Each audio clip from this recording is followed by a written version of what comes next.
সুপ্রিয় দর্শক, আসসালামু আলাইকুম রহমতুল্লাহ। সুপ্রিয় দর্শক, আপনারা ইতিমধ্যে হয়তো খেয়াল করছেন যে সমন্বয়করা, তারপরে হচ্ছে বিভিন্নভাবে বিভিন্ন সমন্বয়করা এবং বর্তমান সরকার একই সুরে কথা বলছে। এই যে একই সুরে কথা বলা এবং এদের কেউ বলে শেখ হাসিনার বিচার না হলে নির্বাচন নয়, আবার কেউ স্থানীয় সরকার নির্বাচন নিয়ে আগেই ব্যস্ত। জাতীয় সরকার বা সাধারণ নির্বাচন কখন হবে এটা নিয়ে কোনো রোড ম্যাপ নেই। এখন বিষয়টা হলো যে নির্বাচনটা আসলে দিলে কার লাভ কার ক্ষতি। নির্বাচন দিলে আসলে কার লাভ কার ক্ষতি সেটা তো আপনারা ভালোভাবে বুঝতে পারতেছেন। যদি এখন নির্বাচনটা দিয়ে দেওয়া হয়, নির্বাচনটা দিলে কি হবে?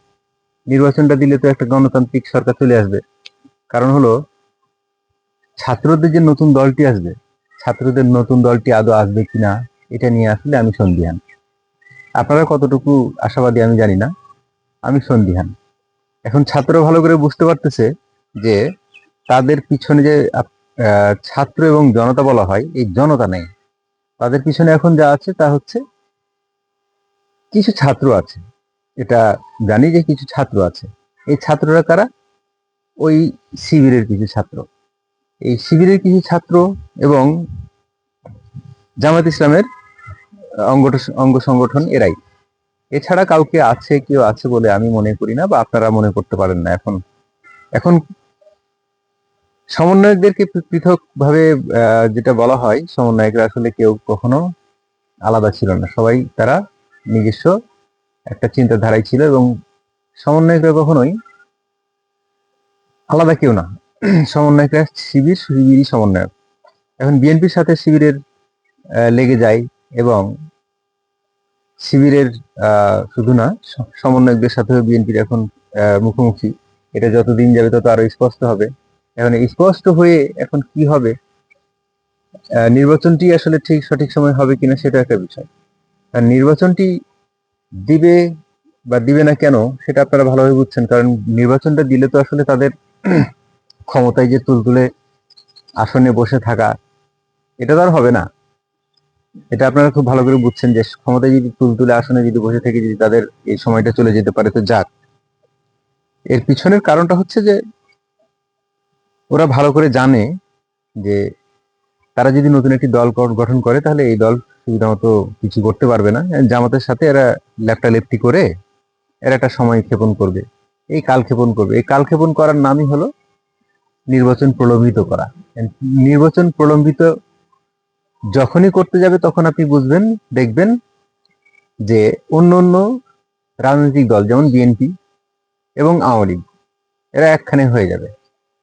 এটা খুবই সময়ের ব্যাপার মাত্র। এখন হয়তো বিএনপি হয়তো মুখে ঘোষণা দেবে না যে আমরা আওয়ামী লীগের সাথে অ্যালাইনমেন্ট করলাম, কিন্তু এটা অলিখিতভাবে বিএনপি এবং আওয়ামী লীগ একত্রিত হয়ে সমন্বয়ক এবং জামাত ঠেকাও একটা কর্মসূচির মতো বা আগামী আন্দোলনে তারা একসাথে চলবে, যেটা কিনা ইতিহাসে কখনো ঘটেনি। যেটা ওই এরশাদ পতনে আওয়ামী লীগ এবং বিএনপি যেভাবে মাঠে নেমেছিল, তো এখন যেটা জামাত ইসলাম এবং সমন্বয়কদের এবং জামাত ইসলাম এবং সমন্বয়ককে পৃষ্ঠপোষকতা করতেছে বলতেই পারেন অনেকটা, যে বর্তমান সরকার। বর্তমান সরকার ভালো করে বুঝতে পারতেছে যে তারা এখন জামায়াত এবং সমন্বয়কদের উপরে পুরোপুরি আস্থাও রাখতে পারতেছে না। এখন বিষয়টা হয়ে গেছে এরকম যে ছেড়ে দেওয়া কে দেওয়াছি। এখন যা হোক, তাদের যা জিনিসগুলো যা বিষয়গুলো শোনা যায় সেগুলো হচ্ছে তো যা রটে তা তো বটে। তারা তদবির বাণিজ্য নিয়ে ব্যস্ত। কয়েকদিন আগে যেটা শোনা গেল যে একজন সমন্বয়ক, তাকে নাকি সেনাবাহিনী হেফাজতে নেওয়া হয়েছে। সেনাবাহিনী হেফাজতে নেওয়া হয়েছে, এটা একেবারে যে আমরা উড়িয়ে দেবো বা একেবারে কিছু রটে তো কিছু বটে।